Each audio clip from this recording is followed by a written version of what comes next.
இருந்தாரோ அதனாலதான் பிசாசை ஜெயித்தார், உலகத்தை ஜெயித்தார், மாம்சத்தை ஜெயித்தார். அது மாத்திரமல்ல, இன்றைக்கு அநேக தவறான கள்ள உபதேசங்கள் பெருகி கொண்டிருக்கிற ஒரு காலங்கள். அதிலே ஜீவ வசனத்தை பிடித்துக் கொண்டு சுடர்களை போல பிரகாசிக்க வேண்டும் என்று பவுல் எழுதின அந்த ஆலோசனையை நாம் பற்றிக் கொள்ள வேண்டும். இந்த நாளில் ஆண்டவர் பேசும்படி கண்களை மூடி ஜெபிப்போம்.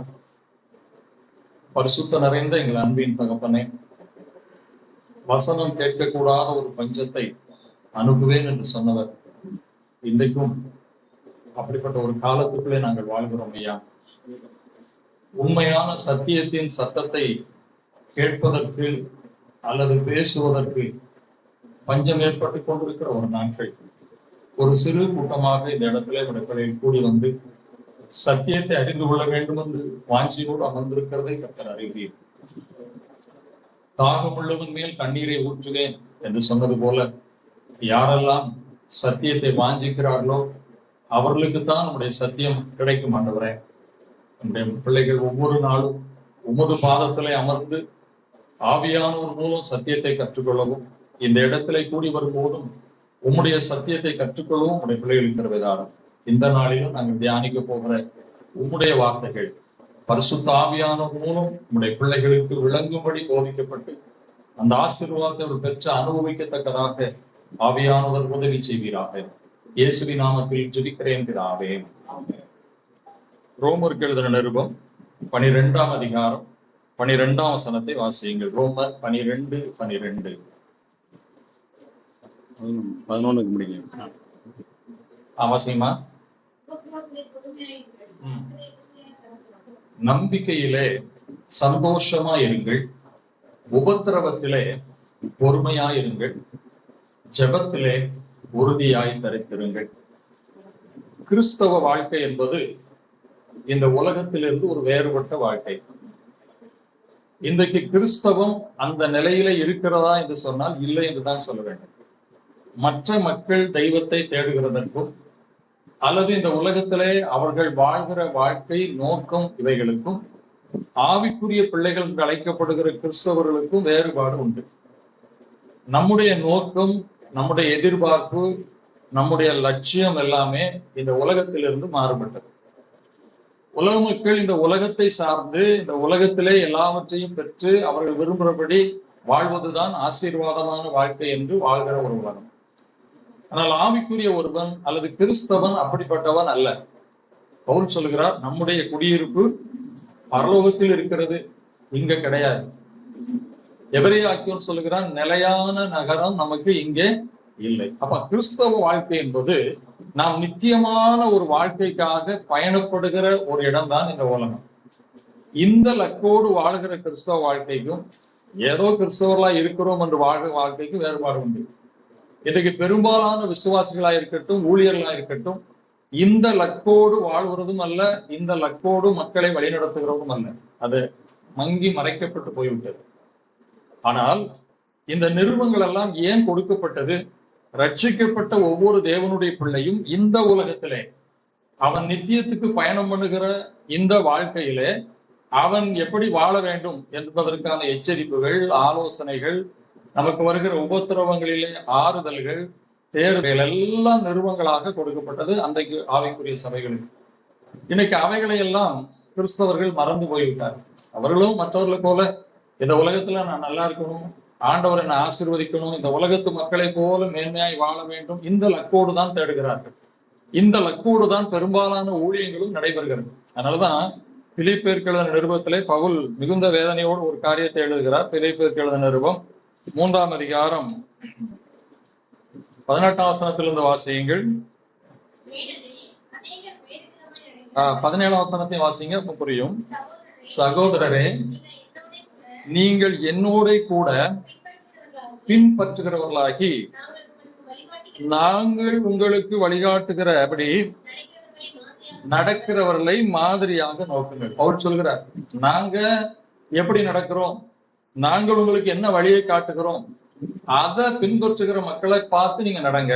அடுத்து சொல்கிறார் பாருங்கள், ஏனென்றால் அநேகர் வேறு விதமாய் நடக்கிறார்கள்.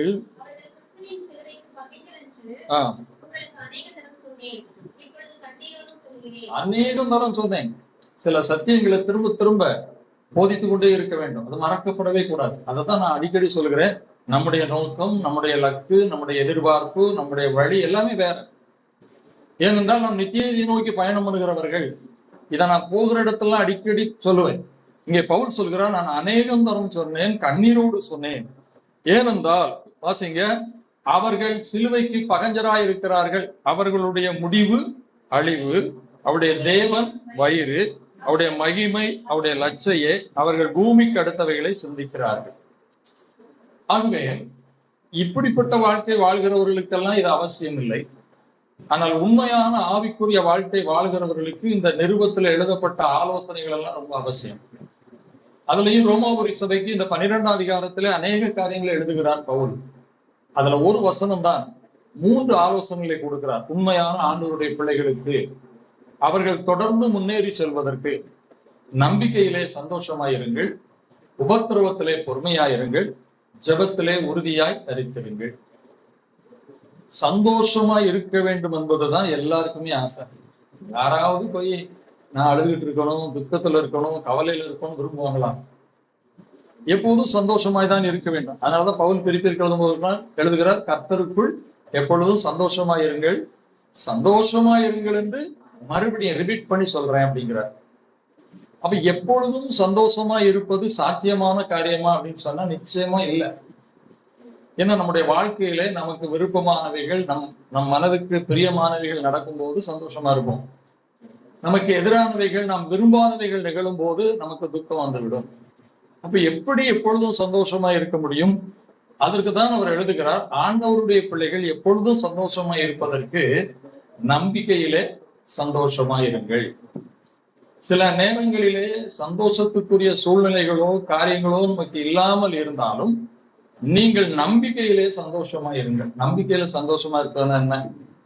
ஒரு சின்ன உதாரணத்தை சொல்கிறேன். இப்ப பள்ளி திறந்து விட்டது, பள்ளிக்கு எல்லா பிள்ளைகளும் போவாங்க. அங்கே வசதி உள்ள பிள்ளைகளும் இருக்கும், வறுமையில் உள்ள பிள்ளைகளும் இருக்கும். வசதியான பிள்ளைகள் எல்லாம் உடனே யூனிஃபார்ம் எடுத்துருவாங்க, புக்ஸ் வாங்கிரும், பேக் வாங்கிரும், நல்லா எல்லாத்தையும் வாங்கி சந்தோஷமா இருப்பாங்க. அதுல வறுமையில் இருக்கிற ஒரு பையன் இருந்தால் அவனுக்கு இதெல்லாம் ஒண்ணும் கிடைச்சிருக்காது, அவனுக்கு சந்தோஷம் இருக்காது. ஐயோ நமக்கு புக் இல்லையே இல்லைன்னு. அப்படி அவன் ஒரு நாள் வீட்டுக்கு வரும்போது அவனுடைய தகப்பனார் அவனை பார்த்து சொல்றாரு, நீ பள்ளிக்கு போப்பா, இன்னும் 2 நாள்ல உனக்கு புக்கு, நோட்டு, ஷூ, ட்ரெஸ்ஸு, அது மாத்திரம் நிறைய சாக்லேட் எல்லாம் வாங்கி தரேன் அப்படின்னு சொல்றாருன்னு வச்சுக்கிடுவோம். இவன் அடுத்த நாள் பள்ளிக்கூடத்துக்கு போவான். இப்ப அவன் எப்படி இருப்பான்? கூட்டு சொல்லுவான், எப்ப நீ எப்படி சந்தோஷம், எங்க அப்பா 2 நாள்ல எனக்கு எல்லாம் வாங்கி தரேன்ட்டாங்க, சாக்லேட் கூட வாங்கி தரேன்னு இருக்காங்க, நான் உங்களுக்கு எல்லாம் சாக்லேட் தருவேன்னு சொல்லுவான். ஒண்ணுமே கிடைக்கல. ஆனா அப்பாவியினுடைய வார்த்தையின் மேல் இருக்கிற ஒரு நம்பிக்கை அவனுக்கு மகிழ்ச்சியை கொடுக்கிறது. இதுதான் நம்பிக்கையிலே சந்தோஷம். இந்த நம்பிக்கையிலே சந்தோஷமா இருக்கிறவர்கள் இன்றைக்கு உலகத்திலும் இருக்கிறார்கள், கிறிஸ்தவத்திலும் இருக்கிறார்கள். ஆனால் எப்படிப்பட்ட நம்பிக்கையிலே அவர்கள் சந்தோஷமா இருக்கிறார்கள் என்பதை பார்க்க வேண்டும். அந்த நம்பிக்கை அவர்களுக்கு கை கொடுக்குமா, முழுமையான ஆசீர்வாதத்தை கொடுக்குமானா இல்லை. ஒரு 40 ஆண்டுகளுக்கு முன்பதாக நான் வாலிபனா இருக்கும் போது என்னுடைய கிராமத்துல இருந்தேன். அப்பதான் ஆண்டவருக்குள்ள ரட்சிக்கப்பட்டு வந்த புதிது. என்னுடைய சபையிலே ஊழியம் செய்வதற்கு ஆள் இல்லாதனால அந்த நாள்ல நான் தான் சபையினுடைய ஊழியத்தை பொறுப்பா நடத்திக்கிட்டு இருந்தேன். அந்த காலகட்டத்துல ஒரு வதந்தி, ஒரு செய்தி வந்துச்சு. என்ன மாதிரி வயசுல உள்ளவங்களுக்கு தெரியும். ஒரு தலையில்லாத உருவம் வந்துகிட்டே இருக்குது. அது மாலை நேரம், இரவு நேரத்துல வந்து கதவை தட்டுது. கதவை திறந்தாச்சுன்னா நகத்தை வச்சு அப்படியே அவங்களை கிழிச்சு விட்டுருது அப்படின்னு ஒரு செய்தி வந்துச்சு. உங்களுக்கு தெரியுமா? இதெல்லாம் பேப்பர்ல கூட அந்த செய்தி வந்துச்சு, ஒரு வதந்தி மாதிரி. அதனால நாங்க இருந்தது கிராமம். 6 மணி ஆச்சுன்னா எல்லா வீட்லயும் கதவை என்ன செய்வாங்க, ஓட்டிட்டு ஜம்முன்னு உட்காந்துரும். அப்போ ஒரு வெள்ளிக்கிழமை என்னுடைய ஆலயத்துல இதே போல ஒரு மாலை ஜெபம் உண்டு, ஒரு 6:30 இருந்து 8, 8:30 வரைக்கும். அன்றைக்கு அந்த ஜெபத்தை நான் நடத்தி முடித்து விட்டு தெருவில் வரேன். அந்த தெருவில் பக்கத்து வீடு ஒரு கிறிஸ்தவர் அல்லாத வீடு. முந்தின நாள் வரைக்கும் கதவு பூட்டி இருந்தவங்க அன்னைக்கு அழகா லைட்டு போட்டுட்டு படியில உட்காந்து அழகா பேசிட்டு இருக்காங்க. அப்ப நான் ஒருவேளை அது போயிட்டோ, அதை பிடிச்சிட்டாங்களோ அப்படின்னு நினைச்சுக்கிட்டு அவங்ககிட்ட போய் என்ன நல்லா சந்தோஷமா இருக்கலாம். ஆமா தம்பி, அப்ப அதெல்லாம் போயிட்டா இப்ப உங்களுக்கு வராதா அந்த தலையில்லாத உருவம்? அதெல்லாம் போகல, அது இருக்கதான் செய்யுது. அப்ப எப்படி இன்னைக்கு சந்தோஷமா உட்காந்துருக்கீங்க? மேல பாருங்க அப்படின்னாங்க. மேல எங்க? அப்படி வாசலை பாருங்க. நான் வாசலை பார்த்தா ஒரு வேப்பலை கொத்து தொங்கிக்கிட்டு இருக்கு. அப்போ அவங்க சொன்னாங்க, இந்த வேப்பிலையை கட்டி தொங்க விட்டோம்னா அந்த வீட்டுக்கு அது என்ன செய்யாதான், வராது அப்படின்னு சொல்லியிருக்காங்க. அதனால கட்டி வச்சோம், எங்களுக்கு வராது, அதனால நாங்க சந்தோஷமா இருக்கிறோம். அது ஒரு நம்பிக்கையின் சந்தோஷம். இதே போல இன்றைக்கு எண்ணற்ற மனிதர்கள் பல விதங்களிலே தங்களுடைய நம்பிக்கையை வைத்து சந்தோஷமா இருக்கிறாங்க. சிலரை பாருங்க, சில பிரச்சனை வந்தோன்னு ஜோசியர்கிட்ட போவாங்க. அந்த ஜோசியர் ஏதாவது நல்ல வார்த்தை, இன்னும் ஒரு வாரம் தான் உன் கிரகம் எல்லாம் போயிடும், உனக்கு ஆசீர்வாதம் கொளிக்குன்னு சொல்லிட்டா சந்தோஷமாயிருவாங்க. அந்த ஜோசியருடைய வார்த்தையை நம்பி சந்தோஷம். இன்னும் சிலரை பாத்தீங்கன்னா வீடு கட்டும் போது வாஸ்துவாதம் தான் கட்டுவாங்க. இதுல இருந்தா வீடு என்ன செய்யும், ஆசீர்வாதமா இருக்கும். அந்த வாஸ்துபடி கட்டினதுனால எங்களுக்கு ஆசீர்வாதம் என்ற சந்தோஷம். ஒரு சகோதரர் ஒரு முறை ஒரு மோதிரம் அப்படி போட்டு ஒரு பச்சை கல் வச்சிருந்தார். அவர்கிட்ட கேட்டேன், இந்த கல்லை போட்டோம்னா நம்மகிட்ட கெட்ட காரியமே வராது பார்த்துக்கங்க, ஆசீர்வாதம் வரும் அப்படின்னு. அந்த கல்லு மேல அவருக்கு சந்தோஷம். அந்த காலகட்டத்துல இன்னொரு காரியம் கூட நடந்துச்சு தெரியுமா? சகோதரர்கள்லாம் சகோதரிக்கு பச்சை சேலை எடுத்து கொடுத்தா ஆசீர்வாதம் வரும், மஞ்சள் சேலை எடுத்து கொடுத்தா ஆசீர்வாதம் ஒரு ரூம் இருந்துச்சு. சகோதரி வீடு எட்டி பார்க்காதவங்க கூட மஞ்சள் சேலையும் பச்சை சேலையும் எடுத்துக்கொண்டு சகோதரி கொடுத்தாங்க, ஏன்னா ஆசீர்வாதம் வரணும். இப்படி பலதரப்பட்ட நம்பிக்கையை வைத்து சந்தோஷமா இருக்கிற கூட்டம் இன்றைக்கு இருக்கிறது. இந்த கிராமங்கள்ல போனீங்கன்னா இந்த முருங்கை மரம் நிற்கும். அந்த முருங்கை மரம் காய்ச்சிருக்கும் போது அதுல 2 இதை கட்டி தொங்க விட்டுருப்பாங்க. உங்க கிராமத்துல ஏதாவது பாத்தீங்களா? என்னத்த செருப்பையும் கட்ட விளக்கு மாறையும், ஏன்னா அப்பதான் அது நல்லா காய்க்கும். வீடு கட்டும்போது தடியங்காவை கட்டி வச்சிருப்பாங்க. இவைகள் எல்லாமே மக்களுக்கு ஒரு நம்பிக்கையின் அடிப்படையிலே கிடைக்கிற மகிழ்ச்சி, அதுல ஒரு ஆசீர்வாதம் உண்டு. இது எல்லா மக்கள் மத்தியிலும் இருக்கிறது. சரி, இப்ப கிறிஸ்தவர்களுக்குள்ள வருவோம். கிறிஸ்தவர்களும் இப்படிப்பட்ட சில நம்பிக்கைகளிலே சந்தோஷமா இருக்காங்க, ஆசீர்வாதம். ஜெப எண்ணன்னு வச்சிருப்பாங்க, பாத்திருக்கீங்களா? நிறைய வீட்டுல எங்கேயோ போயிருப்பாங்க. நான் சொன்ன உடனே உங்களுக்கு என்ன சார் இதெல்லாம் அங்க கொண்டு கம்பேர் பண்றீங்கன்னு கேளுங்க. அந்த எண்ணெயை கொண்டு ஜெபம் பண்ணி வச்சுட்டு என்ன பிரச்சனை வந்தாலும் அந்த எண்ணெய் எடுத்து போட்டா என்னஞ்சிரும், சுகமாயிரும், சாட்சி சொல்லுவாங்க. இதுவும் அதுவும் ஒண்ணுதான். அவங்க இன்னொரு பொருள் நம்பிக்கை வச்சிருக்காங்க. இப்ப சிலர் என்கிட்ட கேட்கிற வாய்ஸ் வருது, அது தப்பு இல்லையே, யாக்கோபு 5ஆம் அதிகாரத்துல எண்ணெய் பூசி ஜெபம் பண்ணுங்கன்னு சொல்லி இருக்கிறாரே, அந்த அடிப்படை தானே அப்படின்னு நீங்க கேட்கலாம். அந்த வசனத்துக்கு எதுவும் சம்மந்தமே கிடையாது. அங்க அப்படியே இருக்குது, நீங்க ஒரு ஊழியத்தை போய் ஜபிச்சு எண்ணெயை வாங்கி கொண்டு வீட்டுல வச்சுக்கிட்டு உங்களுக்கு பிரச்சனை வரும் போதெல்லாம் அந்த எண்ணெயை பூசி ஜெபம் பண்ணுங்க அப்படி போட்டிருக்காங்க. ஒருவன் வியாதிப்பட்டால் சபையின் மூப்பர்களை வரவழைப்பான். அது ஒரு சபையின் ஐக்கியத்துக்காக சொல்லப்பட்டது. அப்படி வரும்போது அவர்கள் என்ன போட்டிருக்க, எண்ணெய் பூசி ஜெபம் பண்ணுங்க. அந்த இடத்துல எண்ணெய் பூசி, ஏன் எண்ணெய் பூசி ஜெபம் பண்ண சொன்னார்னா, எண்ணெய் அன்றைக்கு ஒரு மருந்தாக பயன்படுத்தப்பட்டது. எண்ணெய், திராட்சரசம் எல்லாம் அந்த நாட்களிலே மருந்தாக பயன்படுத்தப்பட்டது. இப்ப சமாரியன், நல்ல சமாரியன் உண்மையில பாருங்க, அவனுடைய காயங்களின் மேல் எண்ணெயும் திராட்சரசமும் வார்த்து அப்படி எழுதப்பட்டிருக்க. அப்போ அது மருந்து அப்படின்னா அதனுடைய அர்த்தம் என்ன? உன்னுடைய வியாதியிலே எந்த மருந்தை உட்கொண்டாலும் நீ ஜெபத்தோடு அதை என்ன செய், உட்கொள். மருந்து நம்பாத, ஆண்டவரை நம்பிக்கை. ஒரு மருந்து குடிச்சாலும் சாப்பிட்டாலும் அப்ப அவங்க எண்ணெயை மருந்தா வச்சதுனால அதை பூசி ஜெபம் பண்ணுங்கன்னு எழுதினார். அதை நம்ம ஆட்கள் வியாபாரம் ஆக்கிட்டாங்க. சிலர் கூட ஃப்ரீயா கொடுக்காங்க, சிலர் அதுக்கும் காசை வச்சு விட்டு ஜெப எண்ணெய். அது மட்டுமா, ஜெப கைக்கொட்டை. ஒரு சமயம் ஒரு பாஸ்டர், நான் இதெல்லாம் ஏன் உங்களுக்கு சொல்லுகிறேன்னா, குறைக்கல்ல, இன்றைக்கு வருகிறதை விழிப்போடு நீங்கள் அறிந்து கொள்ள வேண்டும். அவர் நிறைய செங்கல் அடிக்க வச்சுட்டு ஜபித்து, இந்த செங்கலை வச்சிருக்கிறோம், யாருக்கெல்லாம் சொந்த வீடு இல்லையோ அவங்க இதை காசு கொடுத்து வாங்கிட்டு போங்க, உங்களுக்கு என்ன செஞ்சிடும், சொந்த வீடு கிடைச்சிடும். செங்கல் வியாபாரம். ஏன் நம்முடைய பெரிய இன்றைக்கு தமிழ்நாட்டிலே பெரிய பிரபலமா இருந்த தினகரன் தங்கச்சாவின்னு ஒண்ணு கொண்டு வந்தாரு, இளமங்கால திட்டம் கொண்டு வந்தாரு. தங்கச்சாவி வாங்கி வியாபார ஸ்தலத்துல மாட்டினா வியாபாரம் செழிப்பினாரு, லட்ச லட்சமா மாட்டினாங்க. இதேதான் இந்துக்கள் என்ன செய்யறாங்க, இயந்திரத்தை மாட்டுறாங்க. இப்ப பால் தினகரன் கொஞ்ச நாளைக்கு முந்தி இந்த படிக்கிற பிள்ளைகளுக்கெல்லாம் கூட்டத்தை போட்டு ஜெப பேனான்னு வித்தாங்க. இந்த பேனா வச்சு பரிசு எழுதுனா காசு கிடைக்கும். இன்றைக்கு ஆவிக்குரிய வட்டாரத்திலையும் இதே மூடத்தனங்கள் பெருகி போய்விட்டது. அது மாத்திரமா, இப்ப நிறைய ஜெப கோபுரங்கள், திறப்பின் வாசல், இங்க வந்து ஜெபம்னா கர்த்தர்களை ஆசீர்வதிப்பார், இந்த இடத்துல வந்து நீங்க ஜெபிச்சா காணிக்கை கொடுத்தா ஆசீர்வதிப்பார். இப்படி எல்லாம் இன்றைக்கு கிறிஸ்தவ வட்டாரங்களிலேயும் தவறான நம்பிக்கையை மக்களுக்கு ஊட்டி அதை நம்பி மகிழ்ச்சியோடு இருக்க செய்கிறதும் ஆசீர்வாதம் என்று சொல்லுகிறதும் நடக்கிறது.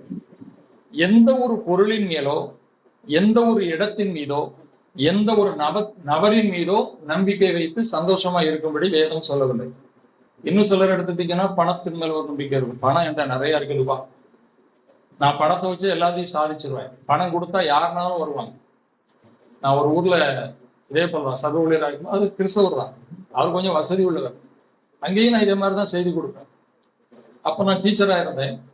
நாங்க ஏவோ ஆபீஸுக்கு போகும்போது நாங்க ஆசிரியர்கள், அங்க உள்ள அதிகாரிகளுக்கு முன்னாடி நாங்க அப்படிதான் நடந்துக்கணும். இவர் கொஞ்சம் வசதி உள்ளவர், அவர் ஒய்ஃபும் டீச்சர் தான். ஏதாவது ஆபீஸுக்கு வந்தாருன்னா வர்றவங்களுக்கு எல்லாம் பணத்தை என்ன செய்யறது கொடுக்குறாங்க. அதனால அந்த கிளர்க் வந்தா உட்காருங்க சார் அப்படிமா.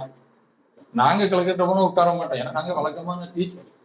அவர் ஒரு நாள் சொன்னார், பதிலா சார் உங்களை கூட உட்கார சொல்ல மாட்டாங்க, நான் ஆபீஸுக்கு வந்தோம்னா அவெல்லாம் உட்கார சொல்லுவான், ஏன்னா அவங்களுக்கு அவ்வளவு பணம் கொடுக்கேன் அப்படின்னு சொன்னார். நமக்கு அதை பத்தி ஒண்ணு இல்லைன்னு தெரியும். எவ்வளவு பெரிய அதிகாரி பணம் இருந்தாலும் நம்ம ஆண்டவருடைய பிள்ளைகளுக்கு அதுக்கு கொடுப்பாங்க. ஆனா என்ன தெரியுமா, ஒரு நாள் நான் ஸ்கூல்ல உட்கார்ந்துட்டு இருக்கிறேன், திடீரென்று இன்கம் டாக்ஸ் ரைடு வந்திருக்கு அவர் வீட்டுக்கு. அவங்க யாராவது உங்களுக்கு வேண்டிய ஒரு நம்பிக்கையான ஆளை கூப்பிட்டு வாங்க, நாங்க உள்ள ரைட் பண்ணணும் அப்படின்னா இவர் நேரம் ஸ்கூலுக்கு இருக்க வர, சார் கொஞ்சம் வீட்டுக்கு வாங்க. எதுக்கு அப்படின்னு, இல்ல இது வந்திருக்கு, யாராவது ஒரு ஆளை அந்த எவிடன்ஸ்க்கு வைக்க சொல்றாங்க, நீங்க வாங்க அப்படின்னு. நான் போய் உள்ள உட்கார்ந்தேன். இவங்க எல்லாம் நின்றுகிட்டு இருக்காங்க. அவரு என்ன கூப்பிட்டு, நீங்க ஸ்கூல் சாரா சார் அப்படின்னு சொல்லி கரஸ்பாண்ட் ஒரு பெர்மிஷன் வாங்கிட்டு கன்னோட நிக்கிறான். உள்ள ஒவ்வொரு பீரோ எல்லாம் எடுக்கான். சார் நீங்க உட்காருங்க சார் அப்படின்னா அவர் முன்னாடி. நான் யோசித்தேன், இதை நான் பெருமைக்கு சொல்லல, மனிதனுடைய பணங்கள் அதிகாரங்கள் எல்லாம் ஒரு எல்லாம் அப்படி நடுங்கி நின்னாரு. அப்புறம் அவங்க எல்லாத்தையும் எடுத்துட்டு போய் பிறகு கோர்ட்ல போய் அப்படிதான் அவங்க வாங்கணும். எதற்காக சொல்கிறேன்னா, பணத்தின் மேல் நம்பிக்கை, பதவியின் மேல் நம்பிக்கை, பலத்தின் மேல் நம்பிக்கை, இப்படியெல்லாம் இருக்காங்க. வரலாற்றை நீங்கள் எடுத்துக்கொள்ளுங்கள். நம்முடைய முன்னாள் தமிழக முதல்வர் எம்ஜிஆர் செல்வாக்கோட வாழ்ந்தார். பணம் எல்லாம் அதிகாரம் இருந்துச்சு. ஆனா ஒரு வியாதி வந்துச்சு, அமெரிக்கா வரைக்கும் போய் என்ன செய்ய முடியல, காப்பாற்ற முடியவில்லை. முன்னாள் பிரதமர் இந்திரா காந்தி எடுத்துக்காங்க, அவரை சுற்றிலும் பாதுகாப்பு வீரர்கள் இருந்தாங்க. இந்த அம்மா நம்முடைய பாதுகாப்பு வீரர் நமக்கு வீட்டுல இருக்காங்கன்னு நினைச்சுதான் அன்றைக்கு குண்டு துளைக்காத ஜாக்கெட்டை போடாம வந்தாங்க. பாதுகாவல்னு என்ன செஞ்சான், சுட்டு போனான். எதை எடுத்துக்கொண்டாலும் அதே போல ஆந்திராவில் ராஜசேகர் ரெட்டின்னு சொல்லுவாங்க, அவர் ஏரோப்ளைன்ல போகும்போது விபத்துல மறிச்சாரு. நம்முடைய ஜெயலலிதா முன்னாள் பிரதமர். எத்தனையோ அரசியல்வாதிகள் செல்வாக்கு மிகுந்தவர்களும் பணத்தின் மீதோ அல்லது அதிகாரத்தின் மீதோ நம்பிக்கை வைத்து நிலையாய் வாழ முடியவில்லை. ஆகவே இந்த உலகத்திலே எந்த நம்பிக்கையும் நமக்கு நிலையானது, நிரந்தரமான ஆசீர்வாதத்தை கொடுக்க முடியாது. அதுதான் லூக்கா எழுதின சுவிசேஷம் 12ஆம் அதிகாரத்திலே இயேசு கிறிஸ்து ஒரு உவமையை சொல்கிறார் பாருங்கள். ஒருவனுக்கு நிலம் நன்றாய் விளைந்திருந்தது. அவன் சொன்னான், என் களஞ்சியங்களெல்லாம் இடிச்சு நான் பெருசா கட்ட போறேன், அதுல எல்லாத்தையும் சேர்த்து வச்சிருவேன், பின்பு சொல்லுவேன், என் ஆத்துமாவை நீ புசித்து குடித்து திருப்தியாயிரு, உனக்காக என்னுடைய பொக்கிஷங்கள் சேர்த்து வைத்திருக்கிறேன்னு சொன்னான். ஆண்டவர் சொன்னார், மதிகேடனே, உன் ஆத்துமா இந்த ராத்திரியிலே எடுத்துக்கொள்ளப்படுமானால் நீ சேர்த்தது. இந்த உலகத்தில் உள்ள நம்பிக்கை எல்லாம் அவ்வளவுதான். அதனாலதான் நான் சொன்னேன், நம்முடைய நம்பிக்கை உலகத்தை கடந்தது. இந்த உலகத்திலேயே நாம் நம்பிக்கை வச்சா இவங்கள மாதிரி தான் வாழ முடியும். ஆனால் நம்முடைய நம்பிக்கை இது அல்ல. இது அற்பமான உலகம், இது நிலையற்ற உலகம், இது கொஞ்ச கால வாழ்க்கை, நான் நித்தியத்துக்கு போக வேண்டும். அப்படியானால் நம்முடைய நம்பிக்கை எங்கே இருக்க வேண்டும், எந்த நம்பிக்கையிலே சந்தோஷமா இருக்க வேண்டும்? எரேமியா தீர்க்கதரிசி 2 விதமான நம்பிக்கைகளை குறித்து சொல்கிறார். 17ஆம் அதிகாரத்தை எடுத்துக்கொள்ளுங்கள். எரேமியா 17:5-6 வாசியுங்கள்.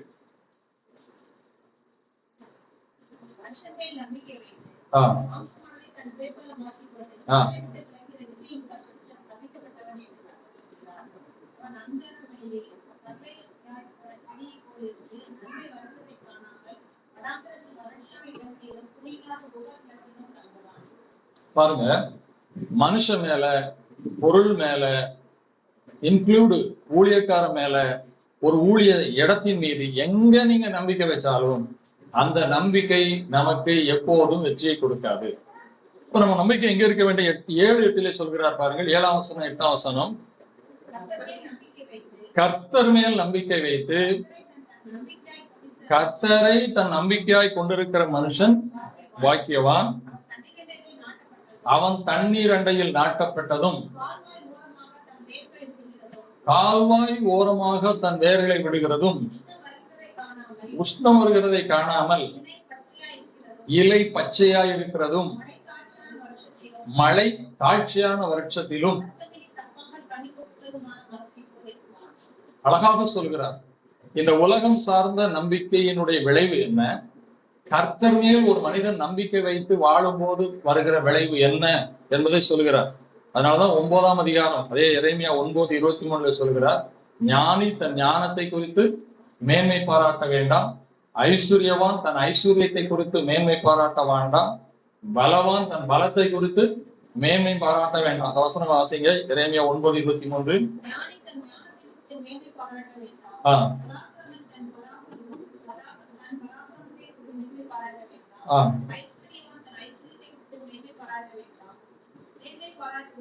மேன்மை பாராட்டுகிறவன் பூமியிலே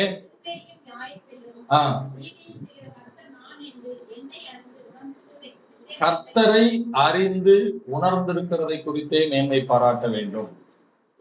இந்த உலகத்திலே நாம் மேன்மை பாராட்ட வேண்டுமானால் அல்லது நம்பிக்கை வைக்க வேண்டுமானால் கர்த்தர் மட்டும்தான். உறவுகள் மேல் வைக்கிற நம்பிக்கையும் எப்போதும் நமக்கு பலன் தராது. ஆகவேதான் சொல்கிறார், நம்பிக்கையிலே சந்தோஷமாயிருங்கள் என்று சொன்னால் எந்த நம்பிக்கையிலே சந்தோஷமாயிருப்பது? கர்த்தர் மேல் வைத்திருக்கிற நம்பிக்கையிலே. இன்றைக்கு நம்முடைய ஆவிக்குரிய வாழ்க்கையில நாம் வாழ்கிற உலகம்தான். அதுக்காக நாம் நித்தியத்துக்கு போனாலும் இந்த உலகத்துல ஒண்ணுமே வேண்டாம், இந்த உலகத்துல எதுவுமே நமக்கு அப்படியே நம்ம சொல்ல முடியாது. இந்த உலகத்தை கடந்துதான் போக வேண்டும். நமக்கு நிறைய தேவைகள் உண்டு, பிரச்சனைகள் உண்டு, போராட்டங்கள் உண்டு. இவைகளிலே எப்படி நாம் மகிழ்ச்சியா இருக்க முடியும்? நம்மை துக்கப்படுத்துகிற நேரத்திலே கர்த்தர் என்னோடு இருப்பார், எனக்கு உதவி செய்வார். வேதாகமத்திலே அப்படிப்பட்ட ஒரு மனிதனை குறித்து நாம் பார்க்கலாம். சங்கீதம் 138:8 வாசியுங்கள்.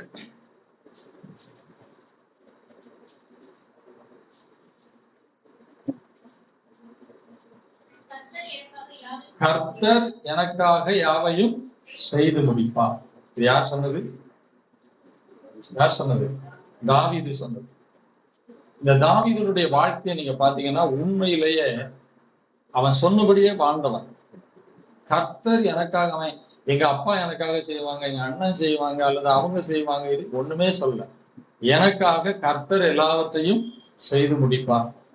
நான் ஆண்டவரை ஏற்றுக்கொண்ட புதிதிலே அந்த நாட்கள் என்னுடைய பெற்றோர்கள் வயதானவர்கள், அவர்களால எனக்கு எதுவுமே செய்ய முடியாது. நான் SSC படிப்பை முடிச்சேன். என்னுடைய பெரிய தேவை, நான் ஆண்டவருக்கு ஒப்பு கொடுத்துட்டேன், ஆண்டவரை உமக்காக தான் வாழணும். அதெல்லாம் இருந்தாலும் இந்த பூமியில சாப்பிடுவதற்கு, வீட்டை கவனிப்பதற்கு ஒரு வேலை வேணும். அந்த வேலை இருந்தாதான் நான் உமக்காக வாழ முடியும்.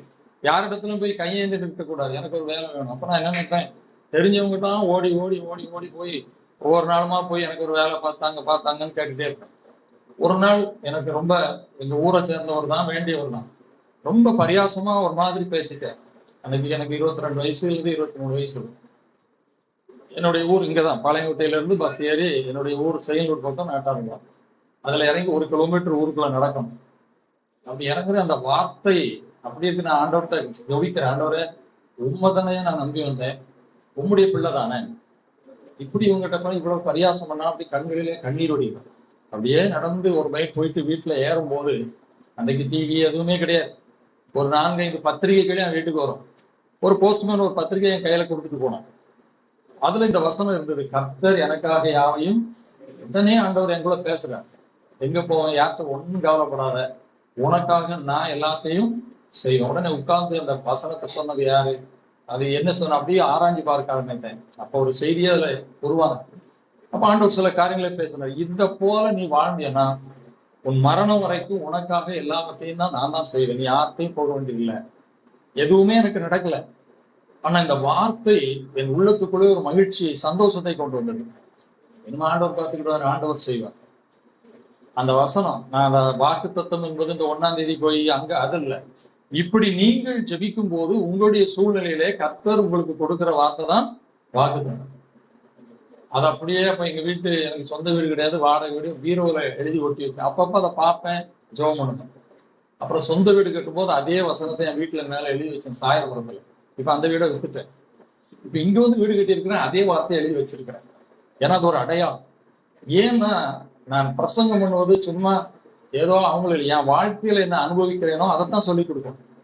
இன்றைக்கு வரைக்கும் பல சூழ்நிலைகளில கர்த்தர் எனக்காக ஒவ்வொரு விஷயத்தையும் செய்கிறதையும் பார்க்கிறேன். அதனாலதான் யார் மேலையும், அதாவது சில நேரங்கள்ல நம்முடைய பலவீனத்துல இயலாமையில போனா கூட ஆண்டவர் பேசுவார். உனக்குதான் நான் செய்வேன்னு சொன்னேன், நீ ஏன் மனுஷங்கிட்ட போற? இந்த வசனம் கிடைத்து 3 வருடங்கள் எனக்கு வேலை கிடைக்கல. அதுக்கப்புறம் ட்ரைனிங் ஸ்கூல் போய் ட்ரைனிங் படிச்சுதான் வந்தது. ஆனா ஒரு நேரத்துல நான் ட்ரைனிங் படிச்சு முடிச்சு எங்க ஊர்ல இருக்கிறேன். எங்களுக்கு சிஎஸ்ஐ சபையில இந்த பாஸ்டேட்ல லிஸ்ட் வச்சிருப்பாங்க. அப்ப எங்க ஊர்ல நான் முதல் பேர்ல தான் இருக்கிறேன். ஆனா ரிட்டையர்மெண்ட் 2 வருஷம் கழிச்சு தான் வருது.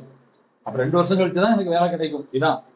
அப்ப நான் இன்னொரு இடத்துல போய் ஒரு சின்ன தனியார் இதுல வேலை பார்த்துட்டு இருக்கேன். அப்ப அங்க இருந்த ஒரு குருவானவர் கூப்பிட்டு, தம்பி நீங்க நல்லா ஊழியம் பண்றீங்க, இங்க ஒரு சபை இருக்குது, நீங்க குடும்பமா இருக்கிறனால இங்க சபை ஊழியமா வந்துருங்க.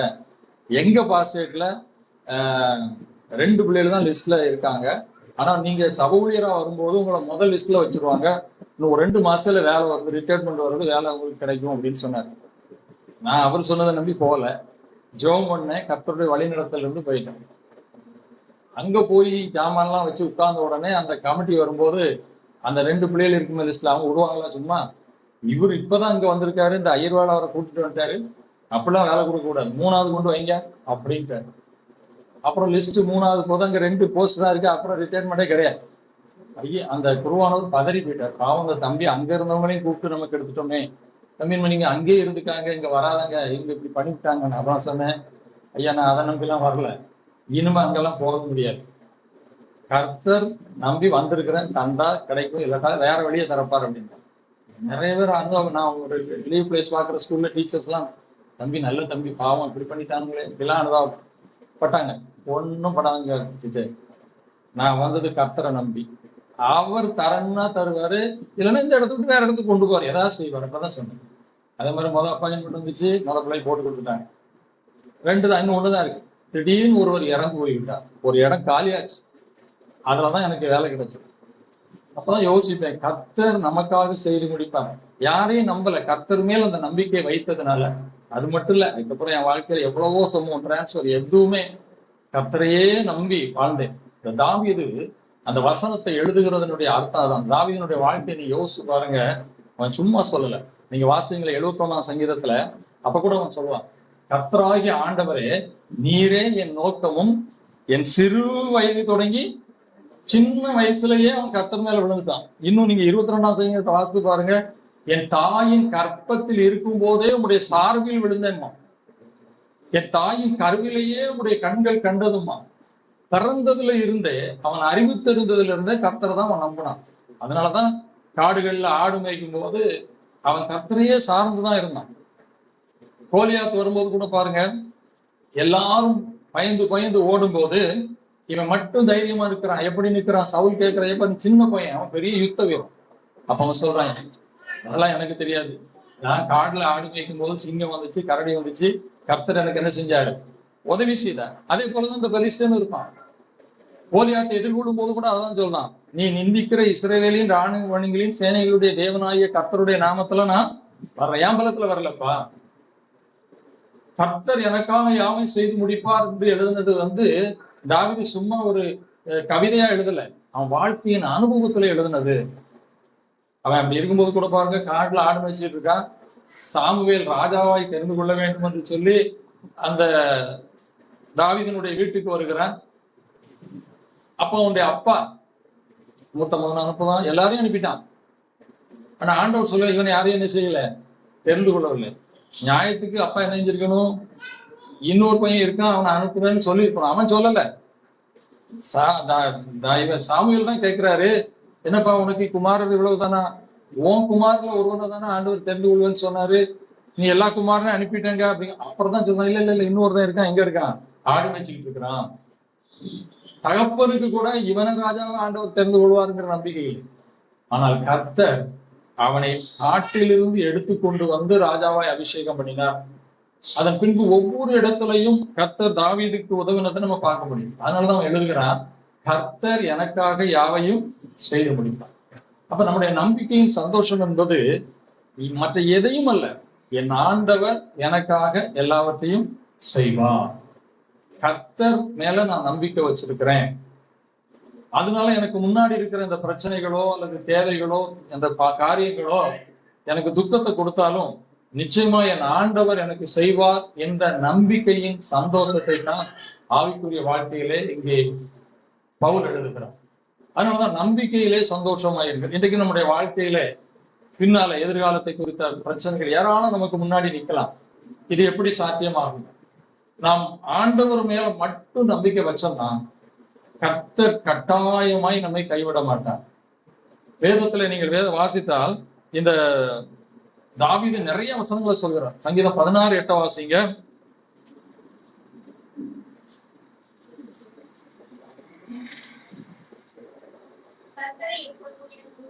கர்த்தரை எப்பொழுதும் எனக்கு முன்பாக வைத்திருக்கிறேன், அவர் என் வலது வாசத்தில் இருக்கிறபடியால் நான் அசைக்கப்படுவதில்லை. கர்த்தரை எப்போதும் என் முன்னால் வச்சிருக்கிறேன். அப்ப நம்முடைய நம்பிக்கை முழுவதும் கர்த்தர் மேல வரணும். ஒரு பொருள் மேலேயோ, நான் தான் சொன்னேன், ஆவிக்குரிய ரீதியிலையும் இன்னைக்கு நிறைய மூடத்தனங்கள் அல்லது இந்த மாதிரி காரியங்கள் நடந்து கொண்டு இருக்கிறது. இங்க வந்தா அற்புதம் நடக்கும், அங்க போனா நடக்கும், இந்த ஊழியக்காரர் ஜெபம் பண்ணா நடக்கும், ஒண்ணுமே இல்லை. எல்லாருமே அந்த கர்த்தருக்கு தான் போறாங்க. அப்போ கர்த்தரிடத்திலே உங்களுடைய நம்பிக்கையை வைக்க வேண்டும். கர்த்தர் எனக்கு செய்வார் ஐயா, கர்த்தர் எனக்கு போதுமானவர். இதுல இருக்கிற சந்தோஷம் தான் நமக்கு வெற்றியை கொண்டு வரும். நான் சொன்னது போல இந்த கர்த்தர் மேல் வைக்கிற நம்பிக்கையின் சந்தோஷம் இந்த உலகத்தை சார்ந்தது அல்ல. சில நேரங்கள்ல இந்த உலகத்துல நாம் நினைச்சது நடக்காம போனா கூட நமக்கு எங்க இருக்குது இடம்? நிச்சயமான இடம் இருக்கு. அதனாலதான் யோவான் 14 சொல்கிறார், உங்கள் இருதயம் கலங்காதிருப்பதாக, நீங்கள் என்னிடத்தில் விசுவாசமா இருங்கள், தேவனிடத்தில் விசுவாசமா இருங்கள். நான் போய் உங்களுக்காக ஒரு ஸ்தலத்தை ஆயத்தம் பண்ண போகிறேன். நான் போன பிறகு நான் வந்து மறுபடியும் உங்களை என்ன செய்வேன்? கூட்டிட்டு போவேன்.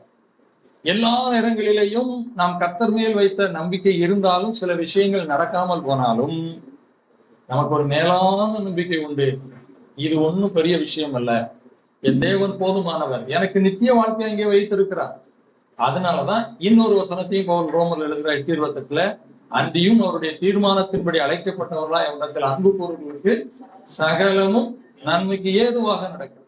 நான் நினைச்சபடி நடக்கட்டா கூட அது ஒரு நன்மைக்காகத்தான் இருக்கும். அந்த நம்பிக்கை நம்மிலே இருக்க வேண்டும். ஏன் என்று சொன்னால் தேவன் நம்முடைய ஆண்டவர் நம்ம ஏமாற்றுகிறவரும் அல்ல, கைவிடுகிறவரும் இல்லை. அவர் மேல் வைத்த நம்பிக்கை ஒரு நாள் வெட்கப்பட்டு போகாது. நீங்க அதே தாவீது 22ஆம் சங்கீதத்துல சொல்கிறார், 22ஆம் சங்கீதம் 4:5 வாசிங்க.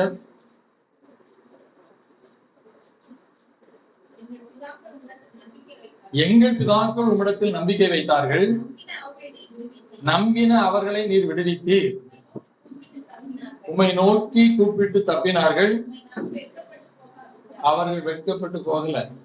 அதே 34ஆம் சங்கீதத்துல சொல்லுகிறான், இந்த ஏழை கூப்பிட்டான், கர்த்தர் கேட்டு அவன் நெருக்கங்களுக்கெல்லாம் நீங்களாக்கி ரட்சித்தார். அவர்களை நோக்கி பார்த்து அவருடைய முகங்கள் பிரகாசம் அடைந்தது, வெட்கப்பட்டு போகாது. அப்ப நம்பிக்கையிலே சந்தோஷமா இருங்கள் என்று சொன்னால், என் கர்த்தர் மேல நான் நம்பிக்கை வச்சிருக்கிறேன், அவர் எனக்கு போதுமானவர். ஒருவேளை சில நேரங்கள்ல நம்முடைய வாழ்க்கை குறைவுள்ளதா கூட இருக்கலாம். அப்பதான் ஆண்டவர் சொல்ல, நீங்க ஒன்றுக்கும் என்ன செய்யாத, கவலைப்படாத, உண்ணவும் உடுக்கவும் நீ கவலைப்படாத, இவைகளெல்லாம் அஞ்ஞானிகள் நாடி தேடுகிறார்கள், உங்களுக்கு இவைகள் தேவைகள் என்பதை உங்கள் பரமபிதா. ஒருவேளை நல்ல செல்வ செழிப்பை கொடுத்திருக்காருன்னு வச்சுக்கோங்களேன், அப்ப எப்படி இருக்கணும்னு எழுதுகிறார். 1 தீமோத்தேயு 6ஆம் அதிகாரம் 17-19. நமக்கு கஷ்டத்துல இருந்தாலும் தேவன் போதுமானவர் என்ற நம்பிக்கை. ஒருவேளை உங்களுக்கு ஐஸ்வர்யத்தை கொடுத்தால் அவர்கள் எப்படி இருக்க வேண்டும் என்றதை எழுதுகிறார். 1 தீமோத்தேயு 6:17-19 வாசிங்க.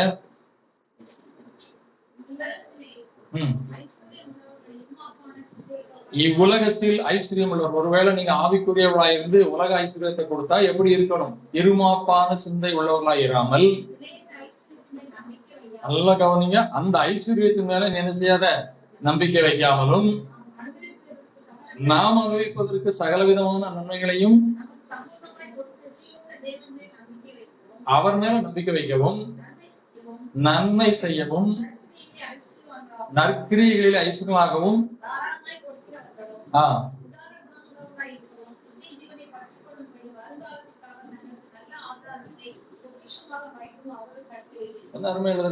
நித்திய ஜீவனை பெற்றுக் கொள்ளும்படி ஐஸ்வர்யத்தை இந்த பூமிக்கு பயன்படுத்தி நீ இழந்துராத.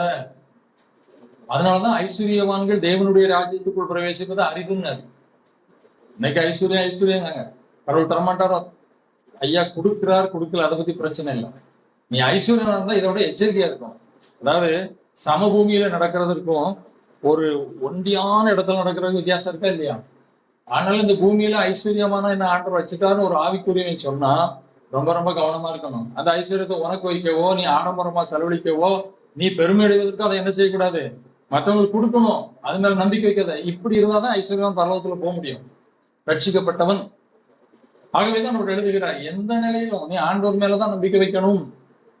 அன்பான தேவனுடைய பிள்ளைகளே, இன்றைக்கு உங்களுடைய வாழ்க்கையிலே சந்தோஷத்தை கெடுக்கிற எந்த காரியம் இருந்தாலும் கர்த்தர் மேல என் நம்பிக்கை வச்சிருக்கிறேன், அவைகள் ஒண்ணு என்னை சேதப்படுத்தாது, எனக்கு நன்மை செய்வார். அதாவது இப்படிதான் செய்வார், அப்படி அதெல்லாம் எனக்கு நன்மையைத்தான் தருவார் என்று நீங்கள் விசுவாசிக்கும் போது உங்களுடைய நம்பிக்கை வெட்கப்படுத்தாது, உங்களுடைய சந்தோஷம் நிறைவாயிருக்கும். அல்லேலூயா.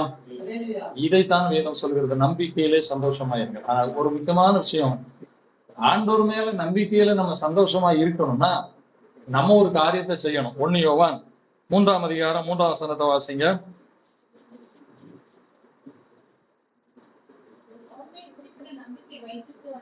அவர் மேல் இப்படிப்பட்ட நம்பிக்கை வைத்திருக்கிறவன் எவனும் அவர் சுத்தமுள்ளவராய் இருக்கிறது போல நம்மையும் சுத்திகரித்துக் கொள்ள வேண்டும். அதுக்கு முந்தியத்துவாதனா அந்த நம்பிக்கை பரலோகத்தை பத்தி தான் எழுதுறாரு. நம்ம ஆண்டவர் மேல வைக்கிற நம்பிக்கை இந்த பூமிக்குரியது மட்டும் அல்ல. அதனாலதான் இம்மைக்காக மாத்திரம் கர்த்தர் மேல் நம்பிக்கையா இருக்கிறவர்கள் எல்லா மனிதரிலும் எப்படிப்பட்டவங்க, அறிவிக்கப்பட்டவங்க. இன்னைக்கு கிறிஸ்தவம் அப்படித்தான் போகுது. இந்த உலகத்துக்கு தான் அவங்க வைக்கமான ஆண்டவர் மேல நம்பிக்கை இல்ல. நம்ம இம்மைக்காக அல்ல, நித்தியத்துக்காக வைத்திருக்கிறோம். அப்படி நீங்க இருக்கணும்னா அந்த நம்பிக்கை நீங்க வச்சிருந்தீங்கன்னா அவர் சுத்தமுள்ளவராய் இருக்கிறது போல நம்மள என்ன செய்யணும், நம்ம பரிசுத்தமா காத்துக்கொள்ளணும். அப்பதான் அந்த நம்பிக்கையை நம்ம வெட்கப்படுத்தாது. இதைத்தான் பவுல் எழுதுகிறார், நம்பிக்கையிலே சந்தோஷமாய் இருக்கிறது. 2ஆம் ஆலோசனை என்ன எழுதுகிறார், உபத்திரவத்திலே பொறுமையாயிருங்கள். இதுவும் எல்லாருக்குமே பொருந்தாது. எந்த உபத்திரவம் வந்தாலும் நான் பொறுமையா இருக்கேன்லாம் முடியாது. வேதம் உபத்திரவத்திலே 2 வகையை கொடுத்து சொல்கிறது. 1 பேதுரு 2ஆம் அதிகாரம் 20ஆம் வசனத்திலிருந்து வாசிங்க.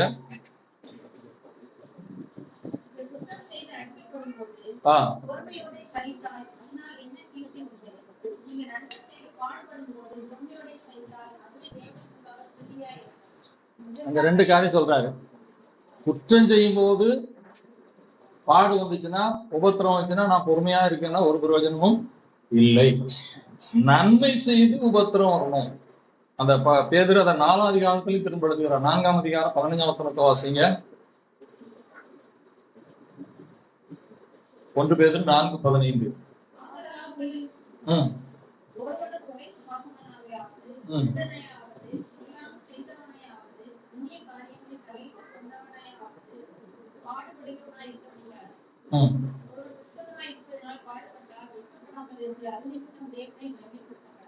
ரோமர் 2:9 சொல்கிறார், பொல்லாங்கு செய்கிற முன்பு யூதரிலும் பின்பு கிரேக்கரிலும் பொல்லாங்கு செய்கிற எல்லா ஆத்மாவுக்கும் உபத்திரவம் உண்டாகும்.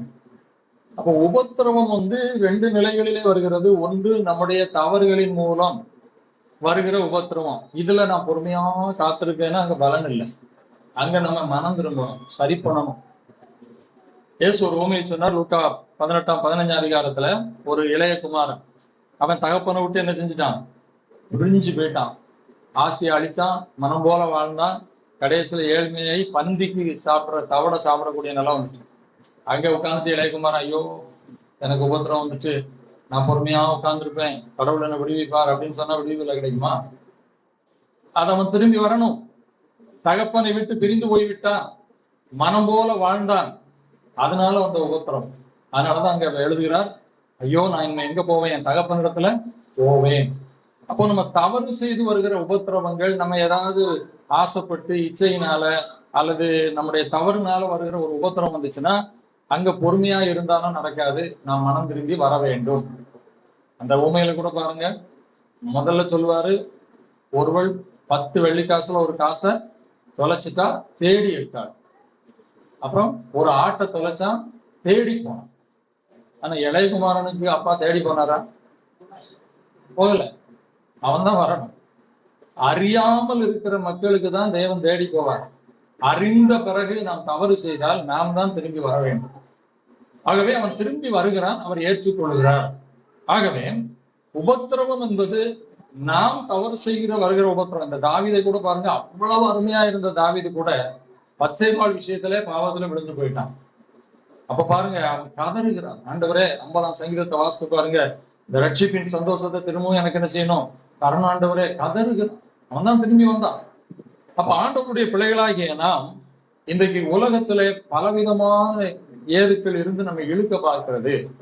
அப்ப நம்ம உபத்திரவத்துக்குள்ள சிக்குவதற்கு ஆண்டவருடைய பிள்ளைகளுக்கு 2 காரணம் இருக்கிறது. ஒன்று, நம்முடைய தவறான வழி நடத்தல்கள், நம்முடைய சுய தெரிந்து கொள்ளுதல்கள், நம்முடைய இச்சை நிமித்தம் படுகிற செயல்பாடுகள், அல்லது மனித உறவுகளுக்காக ஆண்டவருடைய வார்த்தையை விட்டு மீறி நடக்கிற நிலைகள். ஏதோ ஒரு விதத்திலே போய் நமக்கு ஒரு உபத்திரம் வருகிறது என்று சொன்னால் நாம் அங்கிருந்து திரும்பி வர வேண்டும். இன்னைக்கு அநேகர் சில கட்டுப்பாடுகளை சுதந்திரம் இல்லை என்று நினைக்கிறார். இப்போ மரம் இருக்குதுன்னா அந்த மரம் மண்ணுக்குள்ளதான் இருக்கணும், அந்த வேறு. நான் இங்கனே நிக்க முடியாது, எனக்கு சுதந்திரம் வெளியே வந்தா மரம் வாழ முடியுமா? முடியாது. ஒரு பட்டத்தை பையன் பறக்க விடுகிறான் என்று சொன்னால் அந்த பட்டம் பறந்துகிட்டே இருக்கும், ஆனா கட்டுப்பாடு எங்க இருக்கும்? அவன் கயிறுல இருக்கும். நான் இவன் கட்டுப்பாட்டுல எல்லாம் பறக்க மாட்டேன், நான் ஃப்ரீயா பறக்கணும்னு அருந்து போனால் அது எங்கே போய் சிக்கிக்கொள்ளும். அதே போலதான் உறவுகள், குடும்ப உறவுல, கணவன் மனைவி உறவிலே கர்த்தர் சில கட்டுப்பாடுகள் விதிகளை கொடுத்திருக்கிறார்.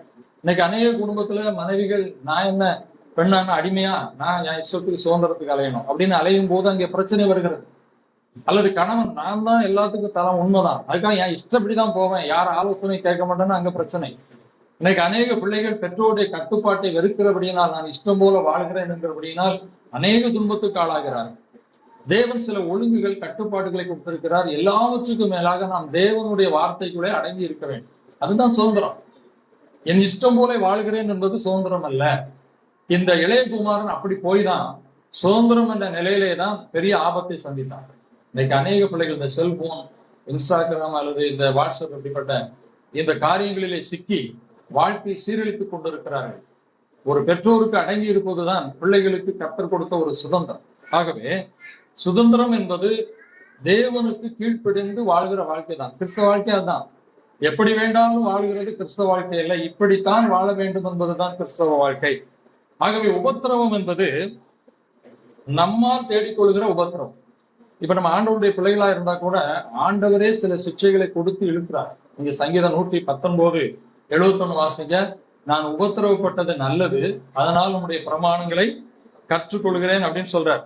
நான் உபத்திரவப்படுவதற்கு முன்பு வழிதப்பி நடந்தேன், இப்பொழுதோ உங்களுடைய பிரமாணங்களை காத்துக் கொள்கிறேன். யோனாவை எடுத்துக்காங்க. ஆண்டவர் எங்க போச்சுனாரு? நினிவேக்கு போச்சுனாரு. அவன் எங்க போயிட்டான்?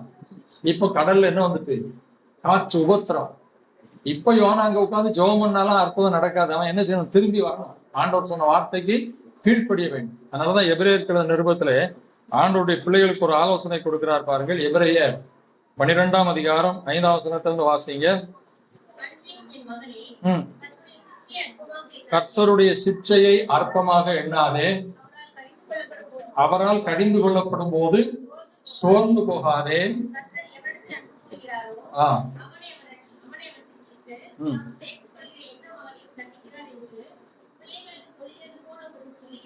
ஆண்டவரே தண்டிக்கிறார், ஆண்டவரே சிட்சிக்கிறார் அப்படின்னு வேதம் சொல்லுங்க. எப்ப ஆண்டவர் சிட்சிக்கிறார்? அவருடைய வழியை விட்டு நாம் விலகும் போது. அந்த சிட்சை எப்படி சொல்லுகிறார்? தகப்பன் தான் நேசிக்கிற பிள்ளையை சிட்சிக்கிறது போல. எதுக்கு இந்த சிட்சை, இந்த தண்டனை? நீ அழிந்து போக கூடாது. ஒரு சமயம் ஒரு மேய்ப்பன் ஆடை மேய்ச்சிட்டு வரும்போது ஒரு சின்ன குட்டி ஆடை தோல்ல தூக்கி போட்டு வந்தாங்க. அது காலில் எண்ணெய் நினைச்சு துணி சுத்தி இருந்த அந்த கால் உடைக்கப்பட்டு இருந்தது. அப்ப இதர வந்தவர் கேட்டாரு, ஏன் அந்த ஆடு எங்கேயும் போய் விழுந்து காலை உடைச்சிட்டா அப்படின்னு. அவன் சொன்னா, இல்ல நான் தான் காலை உடைச்சேன் அப்படின்னு. எதுக்கு நீ ஆட்டு காலை உடைச்ச? இந்த ஆடு ஒரு நிமிஷம் கூட நம்ம கண்ணுல தப்பி கொஞ்சம் மறைஞ்சிட்டுனா எங்கேயாவது என்ன செஞ்சிருது? ஓடி ஓடி போயிருது, அடுத்த தோட்டத்துக்கு ஓடி இருக்குது, அங்க போயிருது. நாளைக்கு எங்கேயாவது ஒரு ஓனாயோ அல்லது ஏதோ பண்ணா அதை என்ன செஞ்சிடும்? கொன்று போட்டுரும். அதனால கொஞ்ச நாளைக்கு இது அங்க போகிறத மறக்கணும். அதனால காலை என்ன ஒடிச்சேன், இப்ப கட்டு போட்டு வச்சு நான் என்ன செஞ்சுக்கிட்டு இருக்கேன். இது இந்த கால் ஆடுறதுக்கு சில மாசம் ஆகும், அதுக்குள்ள அது அங்கங்க போறதெல்லாம் மறந்து ஒழுங்கு நிலைக்கு என்ன செஞ்சிடும், வந்துடும் அப்படின்னு சொன்னாங்க. இன்னைக்கு நம்முடைய வாழ்க்கையில சில நேரங்களிலே தேவன் நம்ம சிட்சிக்கிற விதம் அதுதான். நம்முடைய வாழ்க்கை பயணம், நான் தான் திரும்ப திரும்ப சொல்றேன், ஆண்டவர் நம்மை அழைத்தது இந்த பூமிக்கு அல்ல. நாம் நித்தியத்துல போய் சேரணும், அவரோடு கூட வாழணும், நிலையான அந்த பரலோகத்தை பெறணும். அதுக்குதான் நம்மளை அழைச்சிருக்கிறார். அதனால சில நேரங்களிலே சில பாதைகள் நம்முடைய வழிக்கு நம்முடைய எண்ணத்துக்கு மாறுபட்டதா இருக்கும். நம்ம நினைச்ச வழியில போக முடியாது. இஸ்ரவேல் ஜனங்கள் கானானுக்குள்ள போய் சேராம போனதுக்கு காரணமே தான், நான் போன செய்தியிலே உங்களுக்கு சொன்னேன். அவங்களே தேவன் ஒரு உன்னத நோக்கத்தோடு அழைச்சார். எகிப்துல எங்க இருந்தாங்க? அடிமையா கிடந்தாங்க. பாலும் தேனும் ஓடுகிற கானான் தேசத்துக்கு வாக்கு பண்ணி அழைக்கிறார். இவங்க லக்கு எங்க இருக்கணும்? ஐயோ, பாலும் தேன் ஓடுகிற கானான் தேசம் தேசம் அப்படின்னு சொன்னா ஆண்டவருடைய வார்த்தைக்கு கீழ்ப்படிஞ்சு அங்க பிரச்சனை வரும். எரியோ வருது, செங்கடல் வருது, தாகம் எடுக்கிற 3 நாள் தண்ணீர் இல்லாத நிலை வருது, ஒரே உணவு தான் கிடைக்குது, அங்க கிடைச்சது கிடைக்கல, இதெல்லாம் சில குறைபாடுகள் இருக்கு. அப்ப இவங்க நோக்கம் நம்ம போற இடம் எங்கே? கானான். அது பாலும் தேனும் ஓடுகிற தேசம். கொஞ்ச காலம்தான் நம்ம அங்க போய் சேர்ந்துட்டோம்னா ரொம்ப வசதியா சந்தோஷமாய் வாழலாங்கிற லக்குல போயிருப்பாங்கன்னா கானானுக்குள்ள போய் சேர்ந்துருப்பாங்க. இவங்களுக்கு பூரா அந்த வனாந்தர பிரயாணத்துல என்ன கிடைக்கல? அங்க கொம்பட்டிக்காய் சாப்பிட்டாமே, அங்க வெள்ளரிக்காய் சாப்பிட்டோமே, அங்க இப்படி இருந்தோமே, அங்க அடிமையா தான் இருந்தான். அடிமையா இருந்து அந்த சாப்பிட்ட உணவு தான் அவனுக்கு பெருசா தெரிஞ்சத ஒழிய ஆண்டவரால் நடத்தப்படுகிற இடத்துல வருகிற சில கஷ்டங்களை அவனால சகிக்க முடியல. செங்கடலை பிறந்தார, 3 நாள் தாகமா இருந்தாலும் 4ஆம் நாள் தண்ணி கொடுத்தார, சமைச்சு தானே அங்க சாப்பிட்டோம், சமைக்காமலே இந்த மன்னாவை தாரார, பகல்ல நல்ல மேகசமம் தாராரு, இரவுல அக்னிசமம் தாரார, ஒரே உடையா இருந்தாலும் அது கிழிஞ்சு போகலையே, அப்படி அவன் என்னால. அவனுடைய எண்ணம் சலிப்பு தட்டியது, முறுமுறுத்தார்கள், இச்சித்தார்கள், எல்லாம் வனாந்தரத்துல அழிக்கப்பட்டான். இன்னைக்கு கிறிஸ்தவ வாழ்க்கையில அநேகர் அந்த லக்கு இல்லாதபடினாலதான் இந்த உலகத்தையே நாடி தேடி இன்னைக்கு அந்த ஊழியக்காரங்களும் அதையே சொல்லி கொடுத்து அவங்க நல்ல வசதி ஆகிட்டாங்க. இன்னைக்கு அநேக விசுவாசிகள் இந்த நிலையில இருக்கிறார்கள். ஆனால்தான் ஆண்டவர் தான் நேசிக்கிறவள் அப்படிலாம் நீ போயிடக்கூடாதுப்பா, நீ உலகத்துக்குள்ள போயிடக்கூடாது, தவறான உபதேசங்களுக்குள்ள போயிடக்கூடாது, நான் நடத்துகிற பாதை பாடுகளா இருந்தாலும் நீ அதுல வா, அங்கே உனக்கு ஆசீர்வாதம் உண்டு என்று சொல்லி சிற்றிக்கிறார். அப்ப ஒரு உபத்திரவம் நம்முடைய தவறினால் வரும்போது நாம் திருந்தி கொள்ள வேண்டும், மனம் திரும்ப வேண்டும். 2வது ஒண்ணு இருக்கிறது, தவறு இல்லாமல் வருகிற உபத்திரவம். மத்தேயு 13:21 வாசித்து பாருங்க.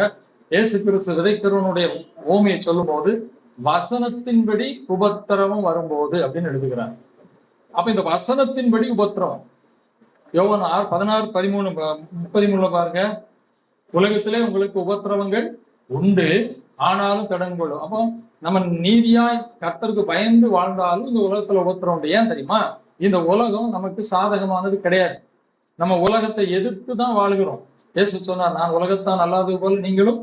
அப்போ நம்ம உலகத்தின் கொள்கைகளுக்கு, உலகத்தின் மக்களுக்கு பிரியமில்லாமல் நடக்கிற நேரம் வரும்போது உபத்திரம் வரும். அதான் சொல்ல, உலகத்துல உபத்திரம் உண்டு. அப்போஸ்தலர் 14ஆம் அதிகாரத்தை நீங்கள் வாசித்து பாருங்கள். 22ஆம் வசனத்திலே நாம் அநேக உபத்திரங்களின் வழியாய் தேவனுடைய ராஜ்யத்துக்கு, அப்போ தேவனுடைய ராஜ்யத்துக்கு போகிற பாதையே நமக்கு உபத்திரவம் தான். இது எதிர்பாராத நம் நியாயமாய் வருகிற வாழ்க்கையில வர்ற உபத்திரம். இந்த இடத்துலதான் பவுல் எழுதுகிறார், நீங்க உபத்திரவத்தில் என்ன செய்யுங்க? பொறுமையா இருங்க, அதி விரைவில் நீங்கிவிடும் இந்த லேசான உபத்திரவம். அது பாதை.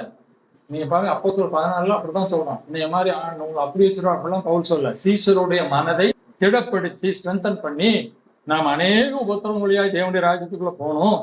ஆனால் நீங்க என்ன செஞ்சாங்க? பயப்படாதீங்க, பொறுமையோடு இருங்கள். 2வது சில இந்த மாதிரி அந்த உபத்திரவத்துல நம்ம திரும்பணும். நம்ம கர்த்தருடைய வழியில நடந்து உபத்திரம் வருதா, பொறுமையா உட்கார்ந்துருங்க. ஒரு நல்ல உதாரணத்தை வேதம் சொல்றது யோபுவை குறித்து சொல்கிறார். யோபுக்கு வந்து உபத்திரவத்தை பாருங்க. சிலர் நியாயமான வந்து உபத்திரம் வந்தோடனே நம்ம என்ன தப்பு பண்ணோம், எதுக்கு இப்படி உபத்திரம் வருதுன்னு அதுல விரக்தி அடைஞ்சிருவாங்க. அதுல இருந்து வெளியே வர சுயமுயற்சி எடுத்துருவாங்க. அங்கதான் ஆபத்துக்கும். யோபுடைய வாழ்க்கையில அப்படி உபத்திரம் போது அவன் மனைவியே ஒரு ஆலோசனை கொடுக்குறான். இப்ப அவன் உபத்திரவத்தை என்னால என்ன செய்ய முடியல, பார்க்க முடியல, இது போதும், இந்த உபத்திரவத்துக்கு முற்றுப்புள்ளி நீ என்ன செஞ்சிரு, செத்துக்கு. யோபு மட்டும் அந்த வார்த்தைக்கு செவி கொடுத்து செத்துருப்பான்னா, அந்த உபத்திரவத்தை பொறுமையா சகிக்காம போயிருப்பானா, இவ்வளவு பெரிய ஆசீர்வாதம் என்ன செஞ்சிருக்க முடியாது, பெற்றிருக்க முடியாது. அதனாலதான் யாக்கோபுல எழுதுகிறார் பாருங்கள். யாக்கோபு 5ஆம் அதிகாரம் 11ஆம் வசனத்தை வாசிங்க.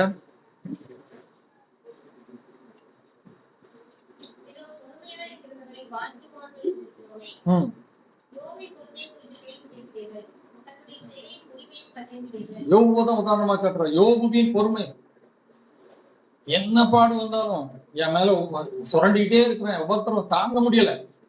ஆனாலும் இந்த உபத்திரவத்தை கர்த்தர் அனுமதித்திருக்கிறார், நான் பொறுமையோடு இருப்பேன். அதுக்கு ஒரு எண்டு உண்டு, அதுக்கு ஒரு முடிவு உண்டு. அது ஒரு நாளும் அப்படியே இருக்க போறதில்லை. அருமையான தேவனுடைய பிள்ளைகளை, நியாயமாய் நாம் வாழும்போது வருகிற உபத்திரவத்துல கொஞ்சம் பொறுமையா இருக்கு. அதை தப்பிச்சு போகணும்னு குறுக்கு வழியோ மனுஷ வழியோ நம்ம நாடி தப்பிச்சுட்டா தேவன் நமக்கு வைத்திருக்கிற முழுமையான ஆசீர்வாதத்தை பெற முடியாது. அதனாலதான் அப்போஸ்தலனாகிய பவுல் உண்மையான ஆவியை குறிப்பில் எழுதுகிறார், உனக்கு சந்தோஷத்துக்கு எடுக்கிற காரியம் வருதா, நம்பிக்கையில சந்தோஷமா இரு. கர்த்தர் நல்லவர், அவர் போதுமானவர், அவர் மேல வச்சிருக்கிற நம்பிக்கை உன்னை வீணா விற்கப்படுத்த. அதனால பவுல் சொல்ல, நான் விசுவாசித்திருக்கிறவர் இன்னார் என்று அறிவேன், அவரிடத்தில் ஒப்பு கொடுத்ததை அவர் அந்நாள் பிரிந்து காத்துக்கொள்ள வல்லவராய் இருக்கிறார் என்று நிச்சயித்திருக்கிறார். சொல்லுங்க, நான் நம்புகிறேன், நான் விசுவாசம் இருக்க சாதாரண ஆள் இல்லையா, மனுஷன் இல்லையா. நம்ம மேல உண்மையா அன்பு வச்ச பெற்றோர் கூட நமக்கு செய்யணும்னு நினைச்சாலும் அவங்களால செய்ய முடியாம போயிடும். ஆனா நாம் நம்புகிற ஆண்டவரால முடியாத காரியம் ஒண்ணும் கிடையாது. அவர் மனம் மாறியும் போக மாட்டார், அவர் ஏமாற்றுகிறவர் இல்லை. அதனால அவர் மேல நம்பிக்கை வச்சிருக்கிறேன், நான் சந்தோஷமா இருப்பேன், அவர் எனக்கு நிச்சயமா நன்மை செய்வார். ஒருவேளை நான் உபத்திரவத்தின் பாதையில போறேன்னா, இந்த உபத்திரவம் என்னுடைய தவறு நிமித்தம் வரலையா, நான் நிச்சயமா காத்திருப்பேன், பொறுமையா இருப்பேன். யோபுவினுடைய பொறுமையை நினைத்து பாருங்க, யோசிப்பு எடுத்துக்கொள்ளுங்க. அவனும் அப்படித்தான், கர்த்தருடைய வசனம் நிறைவேறும் அளவு அந்த வசனம் புடமிட்டது என்று எழுதியிருக்கிறார்.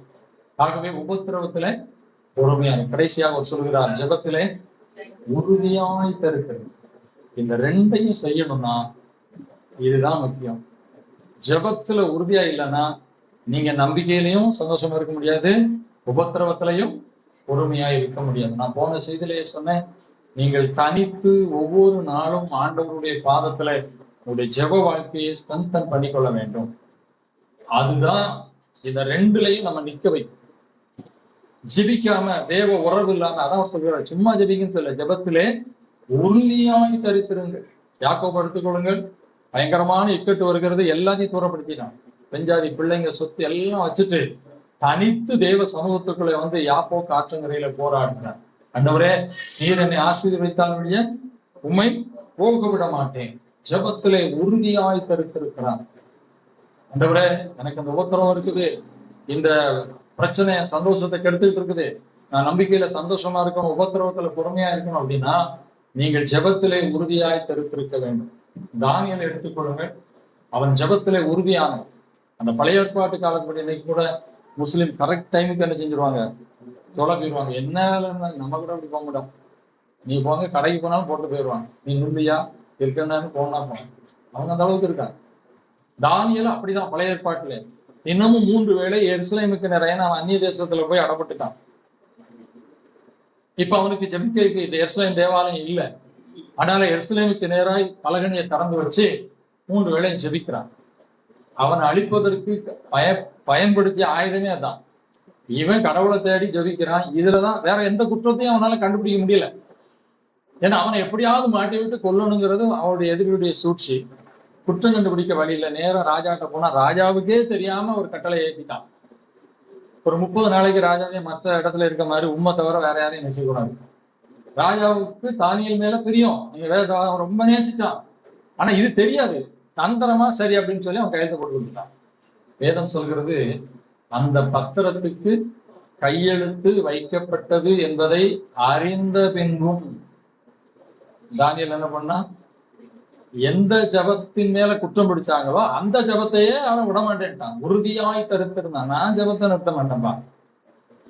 ராஜா கட்டளை போட்டானே, யார் கட்டளை போட்டானே, அப்படியே இந்த சிங்க கவியில போட்டாலே எனக்கு என்ன தெரியல. இதுதான் கிறிஸ்தவ விசுவாசம். ஏன்னா நான் திரும்ப திரும்ப சொல்றேன், இந்த பூமியை மையமா வச்சு பூமியில உள்ள மக்களை ஒப்பிட்டு நீங்க கிறிஸ்தவ வாழ்க்கை வாழ்ந்தீங்கன்னா ஒரு நாள் வாழ முடியாது. ஏன்னா நம்ம விட நல் ஆசீர்வாதம் உள்ளவங்க இருக்காங்க, நமக்கு கூட கவர்மெண்ட் வேலை கிடைக்காது, அவங்களுக்கு கிடைச்சிருக்குது. இன்னைக்கு அப்படி கிறிஸ்தவங்களா இருக்கட்டும், தப்பான வழியில போறவங்க, கிறிஸ்தவர்கள் அல்லாதவர்களா இருக்கட்டும், உயர்வை ஒப்பிட்டு பார்க்கும் போது நம்மை விட மேலானவங்க இருக்காங்க. ஆனா நம்முடைய வழி வந்து தனித்தன்மை வாய்ந்தது. அவங்க வேற வழியில போய் மனுஷனை நம்பிதான் சாதிச்சிருப்பாங்க. ஆனா நம்ம கர்த்தரை நம்பிதான் போறோம், நமக்கு தேவையானதை அவர் என்ன செய்வார். அதனால அங்க ஒப்பிட்டு பார்க்கிறதெல்லாம் நம்ம விட்டுறணும். ஏனென்றால் நான் இந்த உலகத்துக்காக அழைக்கப்பட்டவன் அல்ல, என் தேவன் எனக்கு ஒரு பெரிய பங்கு வச்சிருக்கிறார். அதான் பவுல் எழுதுகிறார், இக்காலத்து பாடுகள் இனி வெளிப்படும் மகிமைக்கு ஒப்பிடத்தக்கது அல்ல. பவுல் அப்போஸ்தலன் அவ்வளவு சிறப்பா அந்த பூமியில வாழ்ந்தான். நான் போன செய்தியில சொன்னேன், எப்படியாகிலும் அந்த உயிர்த்தெழுதலை அடைவதற்காக எனக்கு லாபமா இருந்தவைகள் எவைகளோ அவைகளை எல்லாம் என்ன செஞ்சுட்டேன், நஷ்டமா விட்டுட்டேன். அவன் பெரிய செல்வந்தன். அவன் கமாலியனின் பாதத்திலே பட்டான். பெரிய படிப்பாளி, சனகரி சங்கத்துல அங்கத்தினர், அதெல்லாம் பெரிய ஒரு மினிஸ்டர் போஸ்ட். இவ்வளவு வச்சிருந்தவரு கிறிஸ்துவ அறிஞ்ச உடனே அதெல்லாம் என்ன செஞ்சுட்டாரு, ஏன்னா இதெல்லாம் குப்பைப்பா, இதெல்லாம் குப்பை, நான் மேலான உயிர்த்தெழுதல் அடைவதற்கான பயணத்துல போயிட்டு இருக்கிறேன். அதனால நம்மளுடைய லக்கே வேற. இந்த மாதிரிலாம் நம்மளை விட அவங்க எப்படி இருந்தாலும் அதை பத்தி கவலை இல்லை. என்னுடைய அழைப்பு வேற, எனக்கு தேவன் வச்சிருக்கிற வழி வேற, மகிமை வேற, ஆசீர்வாதம் வேற. அதெல்லாம் உலக மக்கள் கண்களால காண முடியாது. அதனாலதான் தானியேல் அவன் கத்திரத்துக்கு கையெழுத்து வச்சான்னு, அவன் சிங்கக்கபியில போட்டான்னு, அதை பத்திலாம் எனக்கு கவலை இல்லை.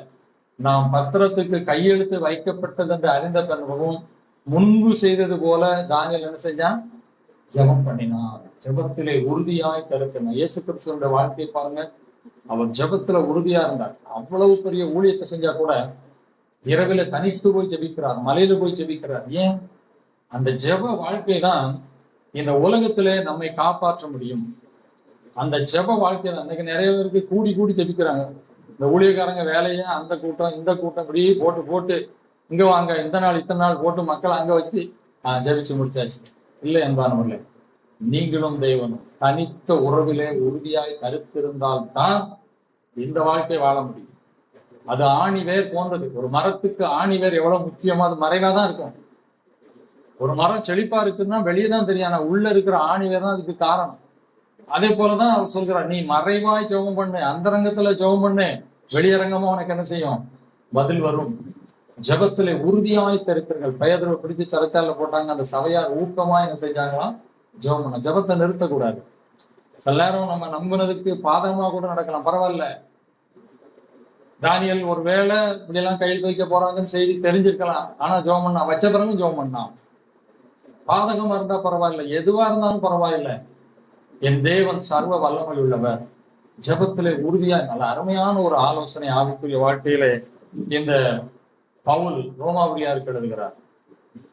நம்பிக்கையிலே சந்தோஷம், உபத்திரவத்திலே பொறுமை, ஜெபத்திலே உறுதி. இயேசு கூட சொல்றாரு லூக்கா 18 பாருங்க, இடை சோர்ந்து போகாமல் எப்பொழுதும் என்ன செய்யணுமா, ஜெபம் பண்ணணுமா. அப்ப அவர் என்ன சொல்றாரு பாருங்க, மனுஷனை மதிக்காதவன், தேவனுக்கு பயப்படாதவன், அவாட்ட போய் அந்த கதவை அலட்டிக்கிட்டே இருந்தான். அந்த உதாரணம் இயேசுவுக்கு பொருந்தாதான். இருந்தாலும் அவர் என்ன சொல்லி கொடுக்கிறார், அப்படி நீ விடாம, அவன் கேளாம இருந்தாலும் சில நேரம் ஆண்டவர் கேளாம நீ ஜெபத்தை நிறுத்தாத. அதனால பின்னால சொல்றாரு பாருங்கள், அந்தபடியே தம்மால் தெரிந்து கொள்ளப்பட்டவருடைய விஷயத்திலே தேவன் நீடிய பொறுமையுள்ளவர்களாயிருந்து நியாயம் செய்யாமல் இருப்பாரோ சீக்கிரத்திலே நியாயம் செய்வார். நம்முடைய கணக்குப்படி ரொம்ப லாங்கா தெரியும், ஆனா ஆண்டவருடைய கணக்குல அது சீக்கிரம் தான். அதனால ஜெபத்தை என்ன செய்யக்கூடாது, நிறுத்தக்கூடாது. இடைவிடாமல் ஜெபம் பண்ணுங்க. ஜெபம் தான் ரொம்ப முக்கியம். ஒரு சம்பவத்தை சொல்லி நான் முடிக்க போகிறேன். ஒரு முறை இந்த இடைவிடாமல் ஜெபம் பண்ணுங்கள், இதை பத்தி ஒரு பெரிய பாஸ்டர் மாநாடு நடந்திருக்கு. இடைவிடாமல் ஜெபம் பண்ணுங்க பவுல் எழுதியிருக்கிறாரு. இது சாத்தியமா? சாத்தியமா? இடைவிடாமல் எப்பவும் ஜெபம் பண்ணணும். அவங்க ஆராய்ச்சி பார்த்து ஒருத்தர் இது சாத்தியம் இல்லாது இப்படி சொல்லியிருக்கோம் இப்படி சொல்லியிருக்கோம். அதை கேட்டுக்கிட்டு இருந்தா அங்க உள்ள ஒரு சமையல்காரன்னு சொன்னாங்களாம், ஐயா உங்களுக்கு ஆட்சேபம் இல்லைன்னா நான் விளக்கம் சொல்லட்டுமா? இவ ஒரு சமையல் பண்றவா, இவ என்ன விளக்கம் சொல்ல போறோம், நம்ம வேத அறிஞர், சரி சொல்லு பாக்கணும். ஐயா நான் காலையில் எழும்பின உடனே, ஆண்டவரே இந்த இரவு முழுவதும் என்னுடைய நித்திரையை காத்து எனக்கு ஒரு புதிய நாளை தந்திரையா, உங்களுக்கு நன்றின்னு சொல்லுவேன். அப்புறம் முகத்தை கழுவ போவேன், பல் விளக்கி, ஆண்டவரே இந்த முகத்தை கழுவுற மாதிரி இன்றைக்கு என் வாழ்க்கையை சுத்தமான கழுவிக்கிற உதவி செய்யுமே. சமையல் வேலைக்கு போவேன், ஆண்டவரே என் பலத்தால் இடை கட்டுமே. அந்த தண்ணி கொதிக்கும் போது, ஆண்டவரே இந்த மாதிரி நரகத்தில என் பிள்ளைகள்லாம் வந்துடக்கூடாதியா, மோட்சத்துக்கு வரணும் அப்படின்னு சொல்லுவேன். வீட்டை பெருக்கும் போது அன்றாட குப்பைகளை நான் சுத்தம் பண்றது போல இருதயத்துல இருக்கிற கெட்ட எண்ணங்கள் எல்லாம் அகற்றிடுறையா. எப்படியோ அவ படுத்து தூங்குற வரைக்கும் செய்த செயல்கள்ல நான் ஜோங்கிட்டே இருப்பேன். கடைசியில நித்திரைக்கு போகும்போது, ஆண்டவரே இந்த நாள் முழுசு முடிச்சுட்டேன், தூங்க போறேன், உங்களுடைய வருகை வந்தா உங்களுடைய ராஜ்யத்துக்கு வந்துடணும், செத்து போனாலும் உங்களுடைய ராஜ்யத்துக்கு வந்துடணும், முடிச்சா அடுத்த நாள் உங்களுக்காக வாழணும். இதை கேட்ட உடனே உங்களுக்கு ஆச்சரியமா, இடைவிடாமல் ஜெபம்ங்கிறதுடைய அர்த்தம் தான். எப்பொழுதும் நாம் ஜெப சிந்தனையோடு வாழ வேண்டும். நீங்க பெண்களை தான் சமைக்கிறேன் அதுக்காண்டி அடுத்தவங்ககிட்ட போய் பேசி இருக்கும்போது நான் ஜெபிக்கிறேன்னு சொல்லிடாதீங்க. நம்முடைய மைண்ட் எப்போதும் இயேசுவோடு என்ன செய்யணும்? அந்தந்த அப்படி ஜெபம் பண்ணுங்க. பாவத்துக்கு தப்பலாம், பிரச்சனைகளுக்கு தப்பலாம், தேவன் மேல விசுவாசமா இருக்கலாம். அதனாலதான் அவர் சொல்லுவாரு, ஜெபத்திலே உறுதியாய் இருக்கிறீர்கள். நம்பிக்கையிலே சந்தோஷம், உபத்திரவத்திலே பொறுமை, ஜெபத்திலே உறுதி. தங்களை மூடி ஆண்டவரை நோக்கி ஜெபிப்போம்.